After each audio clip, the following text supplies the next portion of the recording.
Bonjour, nous allons aujourd'hui nous intéresser à un type de prise de vue qu'on appelle le S-Log, hypergamma, log, en fait il a plusieurs noms, qui consiste en fait à modifier la courbe de gamma à l'enregistrement pour enregistrer un maximum de données qui sont ensuite exploitables en post-production. Donc la première chose à savoir, c'est que lorsque vous faites une prise de vue en log, d'office, il doit y avoir une post-production pour récupérer une image valable sur un écran. Si vous enregistrez en log et que vous diffusez, votre image sera blafarde. Donc d'office, il va falloir faire une post-prod. Étudions ça de plus près. Ce qu'est la correction de gamma, donc ceci est plutôt un rappel, parce que vous avez déjà vu, mais je crois que les rappels sont toujours utiles. Donc le gamma, c'est la fonction de transfert qui régit la relation entre la luminance d'une scène filmée et le niveau du signal correspondant. Donc ce que nous avons vu, c'était la correction de gamma qui était destinée à compenser la non-linéarité des CRT. Souvenez-vous, ça doit être le premier ou le deuxième cours. L'intensité lumineuse émise par le luminophore de l'écran n'est pas proportionnelle à la tension appliquée.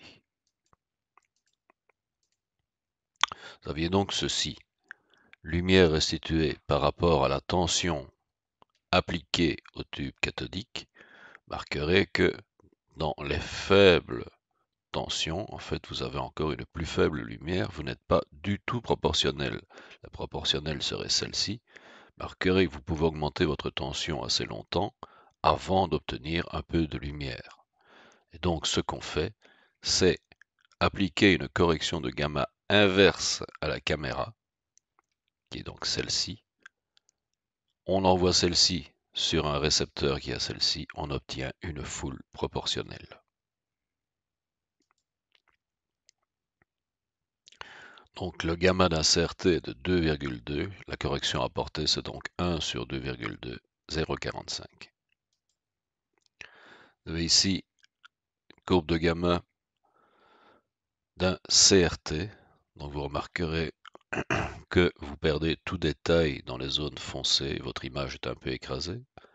Vous avez la correction de gamma qui est appliquée à la caméra, où là on surillumine le tout. Les deux additionnés vous donnent une proportionnelle, vous récupérez en fait tout détail dans le joli chaton.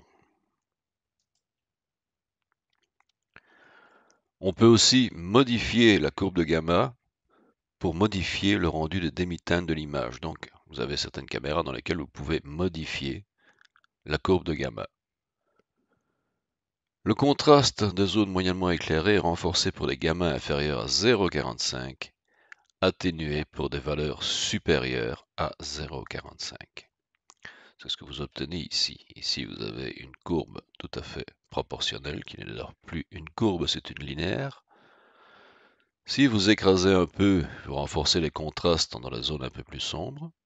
Si vous l'augmentez, vous augmentez la luminosité des zones plus claires. Si vous faites une courbe en S, vous assombrissez et vous éclaircissez en même temps.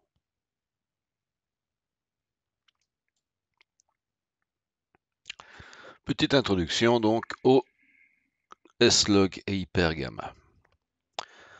Savoir une chose, c'est que votre œil ne travaille pas du tout de la même façon qu'un capteur de caméra.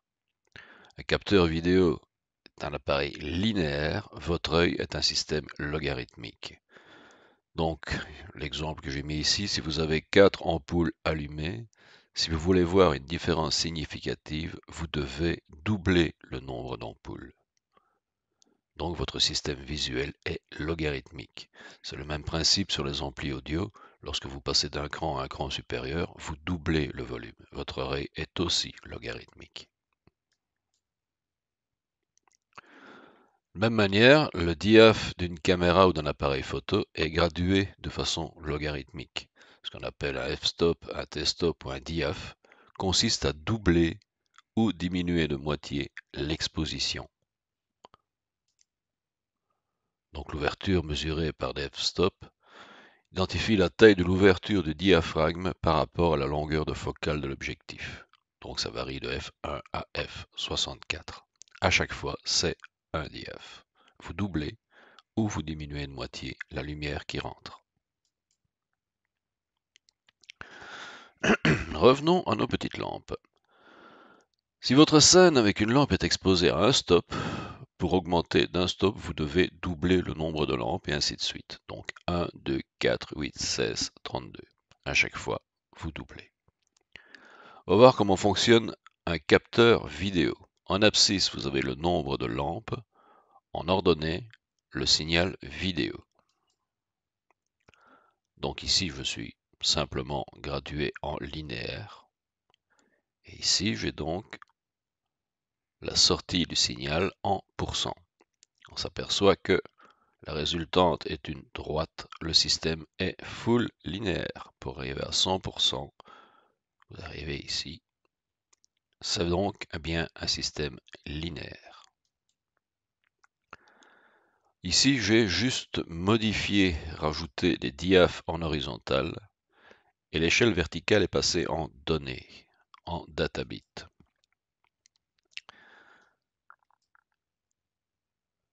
Donc vertical, vous n'êtes plus en pourcentage de signal, mais en données numériques.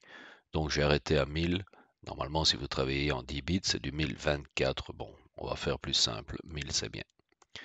Et ici en dessous, j'ai rajouté les différents diaphes.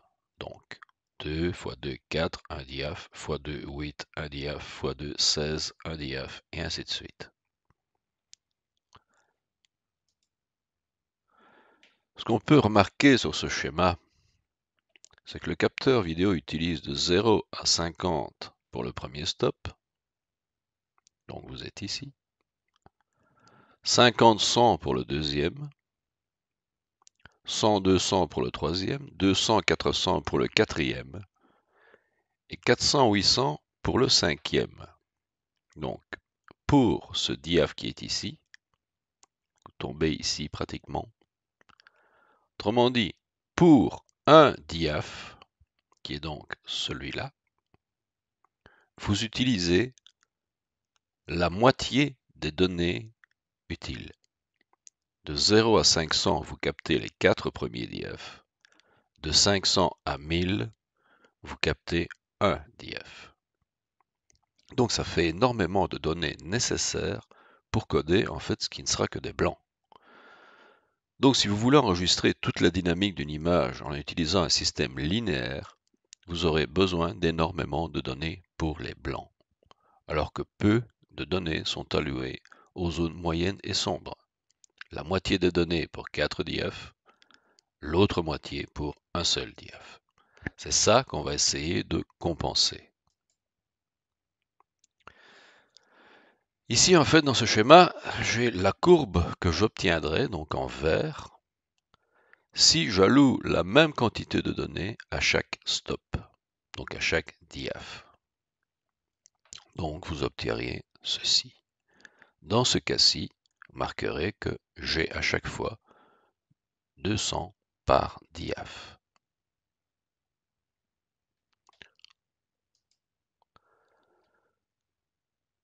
Comparé à un capteur linéaire, qui est donc le bleu, plus la luminosité augmente, moins on a besoin de données. De cette façon, dans les tonalités moyennes, donc les teintes de peau, là où en fait l'œil est attiré, on aura beaucoup de données que l'on pourra traiter ensuite en post-production. Ça, c'est le but de la chose, vous voyez. Allouer un maximum de données aux zones les plus importantes que l'on peut ensuite extraire en post-prod. Parce qu'en fait, on ne peut pas directement afficher ceci sur un écran puisque l'exposition n'est pas valable. Donc, on doit retraiter en post-production pour mettre en évidence les zones qui nous intéressent et masquer les autres. Donc, le but de la courbe de gamma modifiée sera d'allouer le maximum de données aux demi-tonalités et non plus au blanc. Donc ici, vous avez une distribution linéaire. Marquerez que la moitié des données est allouée à des blancs, qui intéressent peu en fait. Ici, vous avez une courbe de gamma modifiée. La distribution de données se fait par zone, plus ou moins claire et noire. L'autre but de la courbe de gamma modifiée, et de pouvoir enregistrer une plus grande dynamique. Ça, on n'a pas encore vu. Donc actuellement, nous en sommes à répartition des données. L'autre but, enregistrer une plus grande dynamique. Enregistrer une plus grande dynamique, on va faire un petit résumé avant, veut dire donc que normalement on peut enregistrer, on peut surtout diffuser à peu près 7 DIAF. C'est ce que la plupart des téléviseurs supportent comme dynamique diffusable, 7 DIAF. Il faut savoir que sur un capteur vidéo, vous pouvez enregistrer beaucoup plus que 7 DIAF. Le problème, c'est que vous ne pouvez pas enregistrer 15 DIAF et en diffuser 7. Ça ne sert à rien. Donc là encore, il va falloir retravailler en post-production. Vous avez ici les différentes courbes que l'on peut trouver sur des caméras. Donc ici, vous avez la courbe standard. Donc quand la scène filmée est 2 fois plus lumineuse, ce que vous voyez à l'écran sera 2 fois plus lumineux. Donc c'est vraiment la courbe linéaire limitée à 100%. Gamma standard sont en général limités à 7 DIAF. Donc vous avez votre 7 ici qui correspond au 100%. Donc comme je vous le disais, la limitation n'est pas due au capteur de la caméra, mais aux moniteurs qui ne peuvent pas restituer plus que 7 DIAF. Donc, problème, les caméras actuelles peuvent capturer une gamme de luminosité très vaste, très utile pour les scènes en haut contraste, mais simplement capturer 12 DIAF et restituer 7 ne fonctionne pas. On doit donc modifier la courbe de gamma. Ici, vous avez une courbe de gamma modifiée, proche de ce qu'on appelle les hypergamma et cinégamma. La dynamique enregistrée est plus grande. On peut monter jusque 10 stops. Donc 10 stops étant ici, vous allez me dire c'est au-dessus de 100%. Oui, il faut savoir que ce type de caméra peut enregistrer du 109%. Donc on se trouverait à peu près ici. Et donc à 109%, vous avez bien 10 DIAF d'enregistrer. Problème, c'est que cette courbe verte s'écarte de la courbe linéaire. Donc la partie de l'air qui est hachurée ici dévie par rapport au gamma standard. Donc, cette partie n'apparaîtra pas naturellement exposée sur un moniteur. Donc, par exemple, quelque chose qui devrait afficher à 100% ne sera affiché qu'à 70%. Donc, lorsque vous capturez plus de dynamique, vous devez retravailler les images en post-production pour les rendre naturelles. Les images apparaîtront généralement délavées. Cinégamma et hypergamma gardent l'exposition centrale jusque 75%, proche d'une courbe standard. Donc, les teintes de peau et les demi-teintes apparaîtront à peu près normales. Les problèmes n'apparaissent que dans les hautes lumières. Par contre, si on pousse le concept plus loin, nous avons les courbes S-log, qui est donc la courbe mauve. Là, on s'éloigne très fort de la courbe standard. Donc toute la courbe va être modifiée. On peut monter à 12 DIAF et on utilise moins de données pour les hautes lumières. Ici, vous avez une répartition correcte des données par rapport au DIAF, mais vous vous éloignez très fort de la courbe standard. Donc ici, c'est toute l'image qui va vous paraître mal exposée.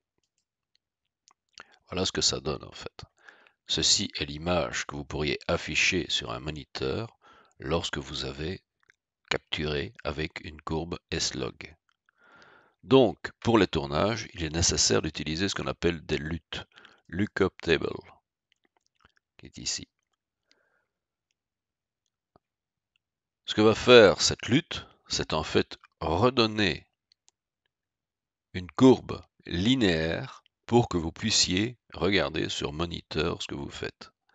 Ce ne sera pas l'image que vous obtiendrez après la post-production, elle permet juste de faire le tournage. Et en fait, c'est écrit. La LUT est donc l'inverse de la courbe de gamma. Elle annule la S-log et vous restitue un gamma standard. Le problème, c'est que ce moniteur ne vous restitue plus la dynamique enregistrée. Pas oublier une chose, c'est qu'un S-log, il faut l'utiliser avec un minimum de 10 bits. Si vous utilisez ça en 8 bits, vous perdez en fait tout le bénéfice d'avoir travaillé avec une courbe log. Donc il faut avoir au moins 10 bits de quantification.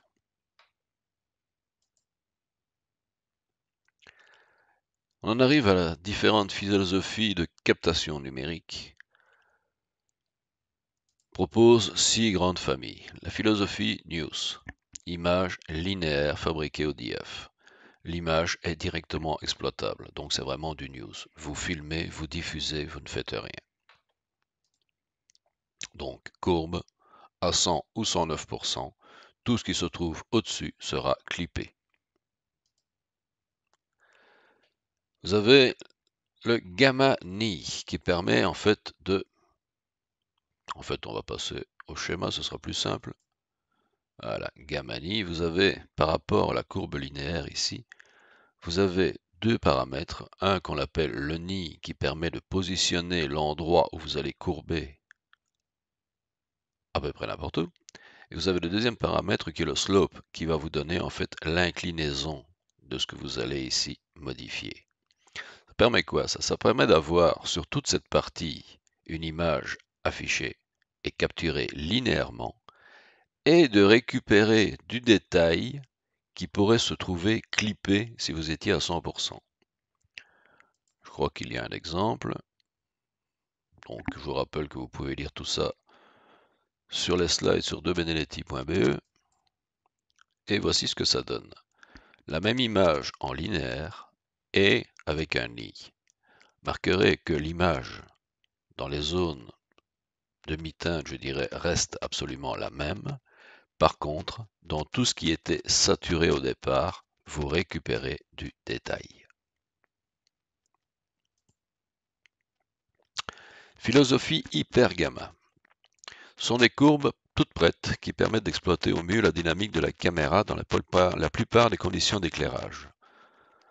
Vous avez hypergamma 1, hypergamma 2 pour un signal à 100%, 2 et 4 pour un signal à 109%, ça n'est pas grave. HG1, moins de lumière, HD2, HG2 plutôt fort contraste extérieur. Donc ici vous avez des courbes toutes prêtes. Vous choisissez parmi 4 courbes laquelle convient le mieux à votre prise de vue.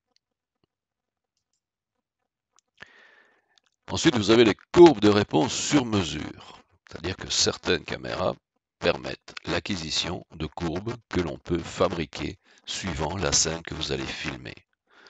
Donc, des courbes fabriquées pour des conditions particulières et les caméras qui les acceptent. Des courbes log à étalonner existent sur pas mal de caméras, ce qu'on appelle du simili-raw. La totalité de la dynamique du capteur, mais dans un workflow vidéo sur 10 bits en log. Donc, on capte toute la dynamique qu'un capteur est capable d'absorber, et ensuite, on récupère les zones qui nous intéressent en post-production.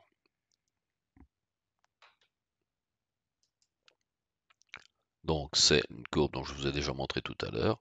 Pas oublier que cette courbe s'éloignant fortement de la linéarité, l'image, je veux dire, sera complètement délavée. C'est ce que vous avez ici. Image délavée, image avec une correction LUT. Ce type de courbe, évidemment, permet de capter énormément de dynamique. Ici, par exemple, vous captez 1300% de ce qui peut être diffusé.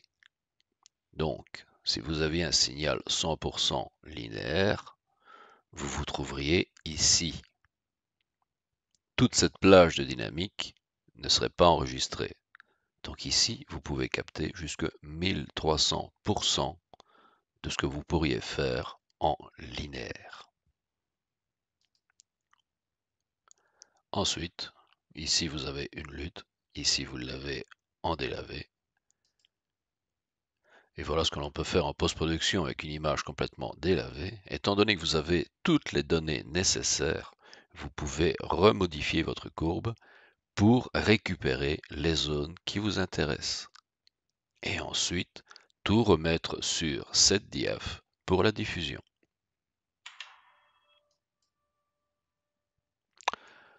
La dernière, c'est la philosophie RAW. Donc là, c'est vraiment l'opposé du news. Tous les choix techniques, pratiquement, sont faits en post-production.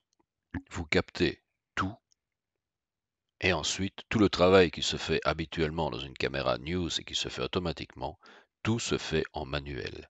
Ça va de la débayarisation, ça va sur les courbes de gamma, ça va sur les compressions. Tout se fait ensuite en post-prod. C'est tout. Adieu.